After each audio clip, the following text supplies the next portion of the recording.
Good morning. Thank you all for having me. It's an honor to be here. I noticed in your bulletin I was called the guest teacher, and I think some of my past church leaders would have a problem with that. But they're not here today, so that's okay. Up front, I'd like to say that I think of myself more as a storyteller rather than a public speaker, because much of what I have to say is through stories. And I think stories are one of the best ways that we as humans can connect and understand each other and learn from each other. And I'd also like to say that for me, sharing my story usually means people will come up to me afterwards and share parts of their stories. And I'm here if that's you and you'd like to talk about that. For me, this is a gift that you're able to be here and receive my story, and I'd be privileged to witness yours as well. So first I'd like to... Am I doing this wrong? I think I called the church leaders too much. They might be in the room with us. I'd first like to share a little bit about geology and what a continental rift is. Hopefully not too boring. And then I'm going to share about my own story and how the reality of rifting caused me to reassess my life. And then lastly, I'm going to try to bring it back to how this kind of rifting, this loss, can lead us all to renewal and healing. But first, to set the scene, I'm going to read the epigraph that I put in the beginning of my book, which is a quote from Bernard Schlink in his novel called The Reader.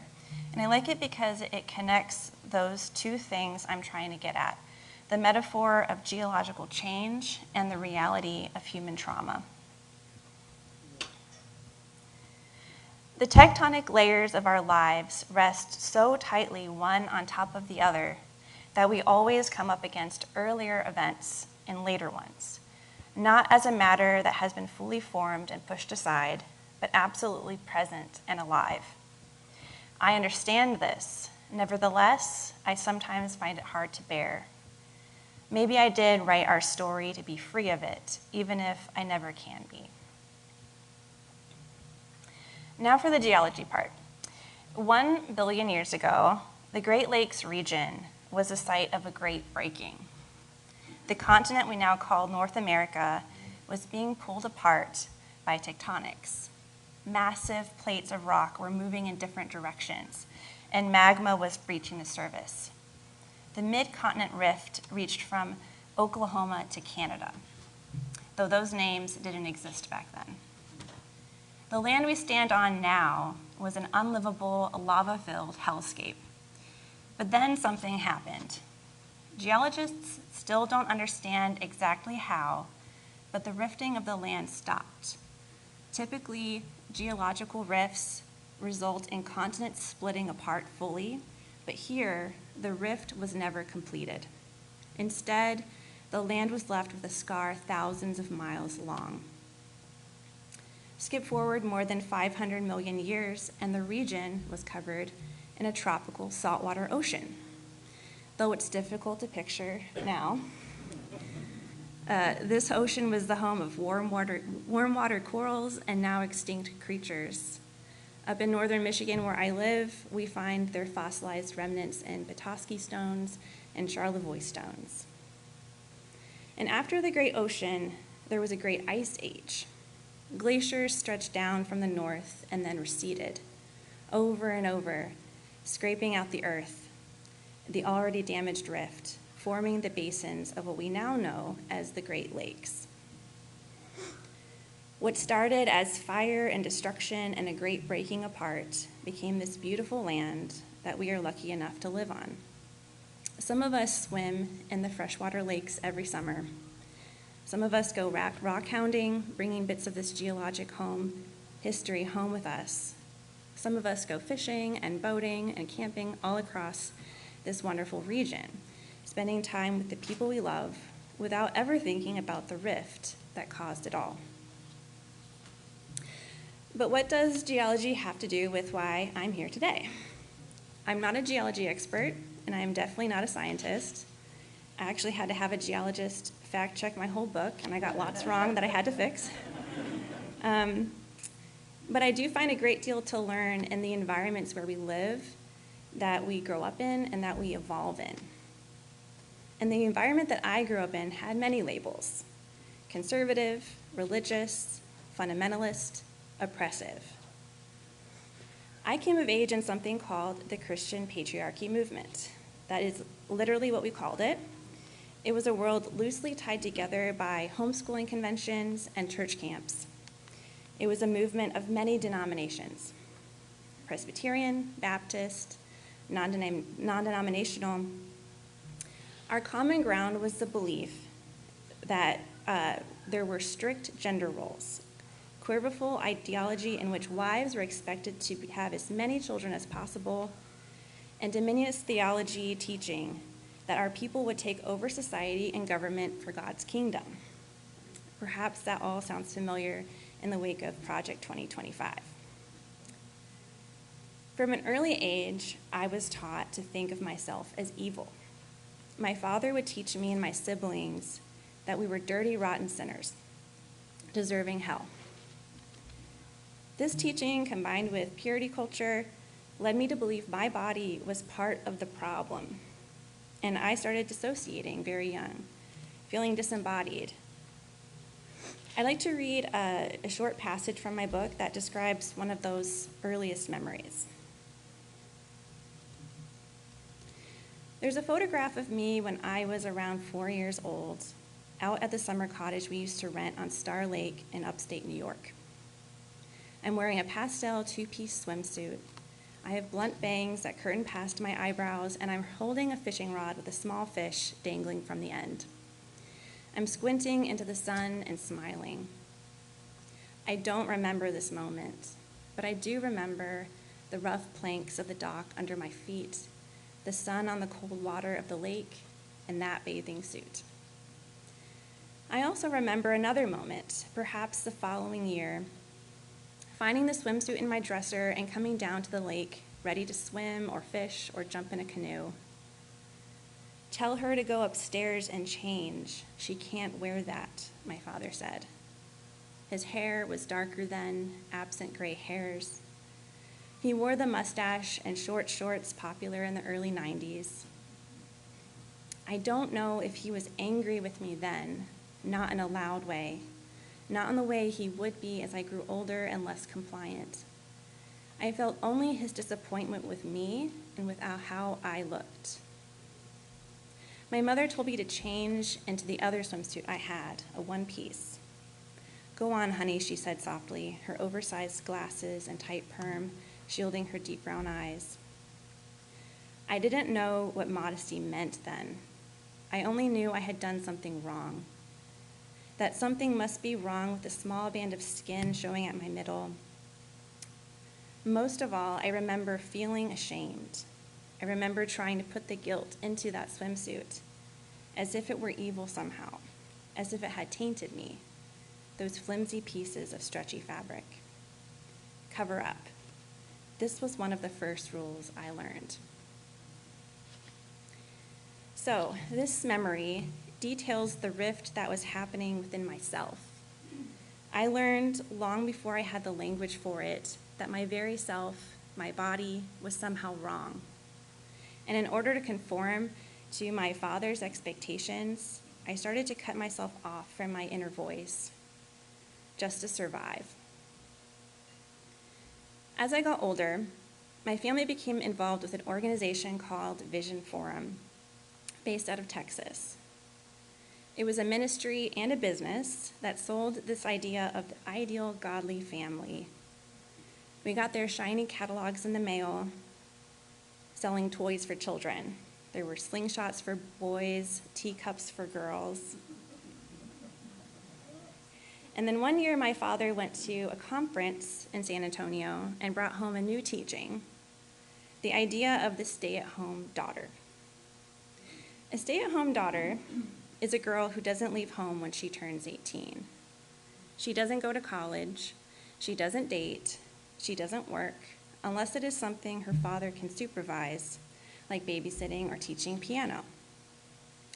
Her job is to be a secondary helpmeet to her father, learning how to run a household and preparing to be a wife whenever her father finds her a husband through the courtship process. This was taught to us as God's plan, using examples from the Old Testament such as Abraham and Isaac. As a young girl, I understood these things very clearly. I would not be in control of my future. God wanted me to obey my father no matter what, and my happiness did not factor into the equation because sacrifice and submission were more important. My job was to wait at home until my husband came along and led me to the rest of my life, which would likely be childbirth and homeschooling a 14-passenger van of children. But as I mentioned earlier, I was already very skilled in the art of dissociation. I could numb out easily and rarely felt pain. Even when I started experiencing the symptoms of a chronic illness I wouldn't be diagnosed with until decades later. I read books to escape, and I took long walks in the woods alone, the one place I felt alive. This is how many years passed, and I was a stay-at-home daughter until I was 25 years old.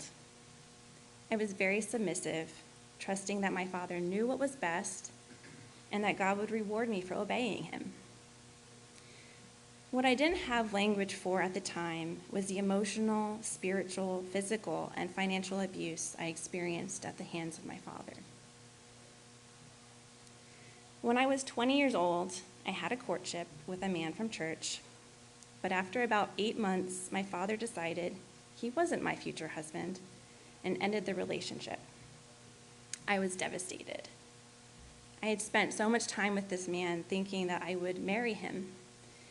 But when I expressed my brokenheartedness to my father, I'll never forget what he said to me. He told me I was sinning with my emotions because I wasn't supposed to love someone that I wasn't married to, that I was cheating on my future husband, and that I needed to repent. I remember feeling like I was floating to the ceiling and watching myself crumble below. But I also knew deep down that my father was wrong. How could it be sinful to love someone? How could it be wrong to feel affection and sadness? I couldn't help how I felt. How could God want to send me to hell for something I couldn't change? I told myself I would never let my father ruin another relationship for me again. I didn't know how I would ever leave with the limited resources I had, but I did know that I would make a better choice for myself when I had the opportunity. And this was the beginning of a big rift in my life. The lava hadn't broken through yet, but I could feel it getting hot. For a few years after that, I lived in perpetual cognitive dissonance. If my father loved me, why did it feel like he was hurting me? If God wanted me to obey my parents, why was it becoming so difficult? If God was love, why was I in so much pain when I was doing everything I could to please him? And when I was 24, I did something that made my father start calling me a rebellious feminist. I fell in love with the pastor's son and took my romantic life into my own hands. My father forbade our relationship, but I decided to keep seeing him anyway. And when we decided the only way out of my difficult situation was for us to get married, and we told my parents I was leaving, all the dysfunction in my family hit the fan. I believed I was making the best choice for me. But at the same time, I felt like I was breaking apart my family. And when I moved away to get married, I felt like I'd lost them, not to mention the community of other quiverful families that had been my whole world. A few years later, after I started telling my story publicly, my father made the rift more permanent, and I went no contact with him. The year after that, I stopped going to church altogether, and I lost my last religious community. And last year, I got divorced, which was another great loss. Every rift was extremely painful, and I didn't know how it would get better, but I knew I had to move forward, trusting that I was doing the right thing.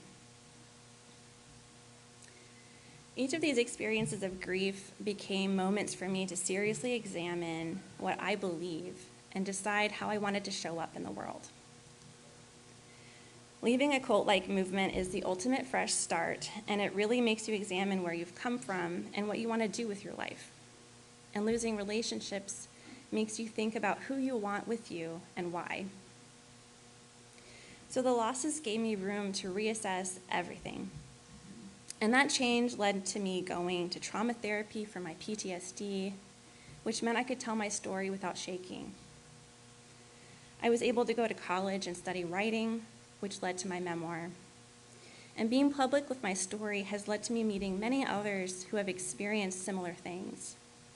When I think of my story now, I don't think of it as a story of loss, but of expansion. I was able to grow and become more of myself. I made new friends and built a new community. I followed my passion, and it led me here today. My world has expanded to include love and purpose beyond what I could have imagined as a stay-at-home daughter. Sometimes people tell me my experience was unique, but what I have found is at the core of these things, no matter our background, we share many similarities. We will all experience loss in our lives. We all grieve, and there's no avoiding it. I've been reading a book called Wintering by Catherine May, and I started it thinking that it would be about how to rest in the winter and make your home cozy and enjoy the darkest days of the year. And it's kind of about that, but what is at the core of the book, I think, is dealing with the winter of grief. May writes, "Wintering brings about some of the most profound and insightful moments of our human experience, and wisdom resides in those who have wintered." I think what she's saying here is that grief truly is revelatory. We can't help but learn more about ourselves and our worlds when we experience loss. Our focus becomes so sharpened in those moments that we see things in a new way.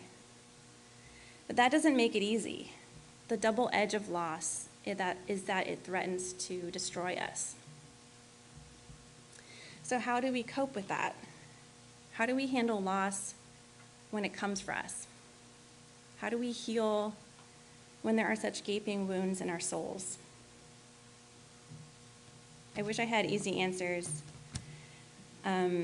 But in trauma therapy, you learn about having different tools in your toolbox to cope with past trauma and with present stress in healthy ways. And I'd like to share a few of my favorite tools with you. The first tool is acceptance. We can recognize the glaring gaps of grief in our lives instead of trying to hide from them. We let ourselves feel all the emotions that arise: anger, sadness, frustration, loneliness, trying to sit with the discomfort instead of dissociating. And when we do that, we also make room for growth. We might get to acceptance through journaling or support group or cognitive behavioral therapy.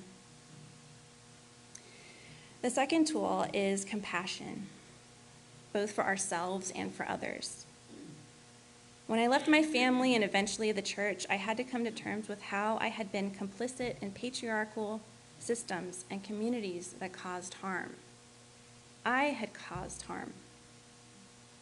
I had to process that, grieve that, and then work to do better.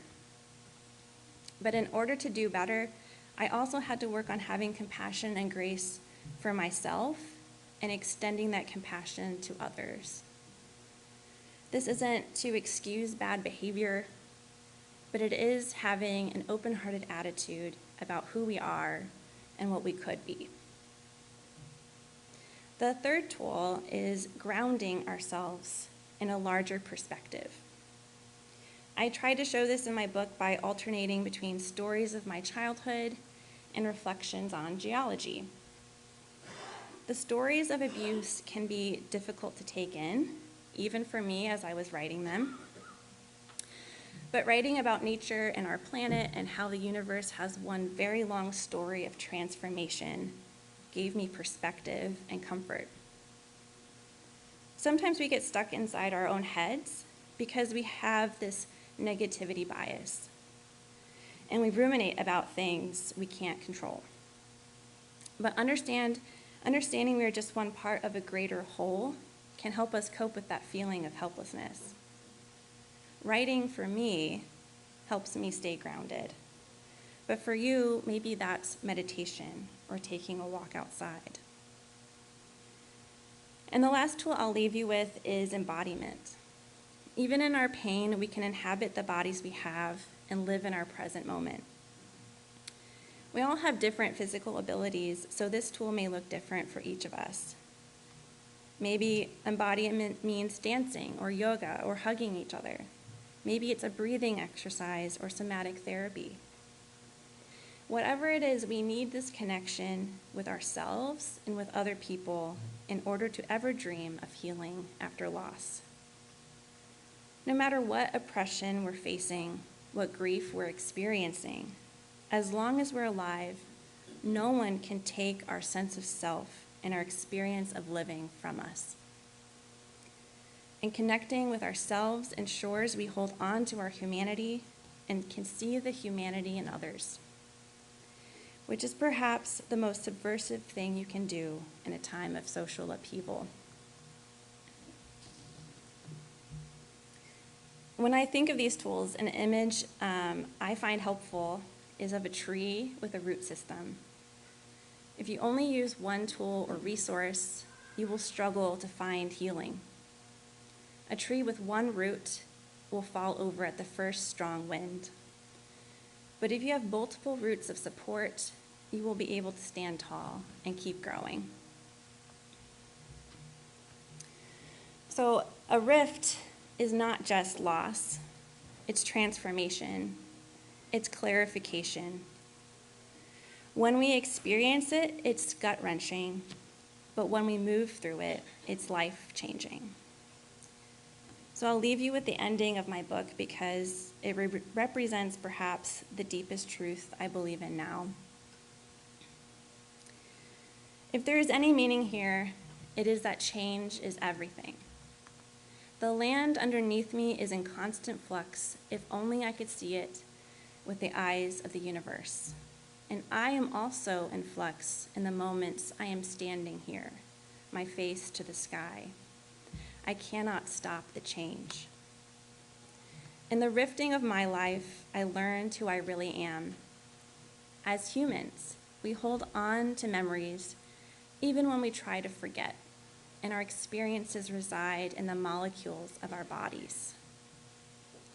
But we can survive, and in that separating, we become something new, always evolving. I have lost a lot, but I have gained autonomy and found my own voice. I have found community through writing, love through connection, letting go of beliefs that poisoned me, of relationships that harmed me. I thought this would leave me empty. My life had been so full of grief, and now I have room to love and be loved, to explore the earth unafraid, to pray or be silent. I am open to the wonder of living. I lie down on my back on the ground, close my eyes, breathe slowly. Feel the pulse of the universe, the shifting of the earth beneath me.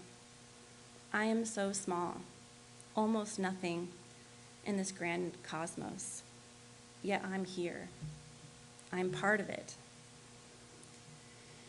Instead of splitting a continent, the great rift healed at the seam, scarred over, two sides still connected, bridged with water. Thank you.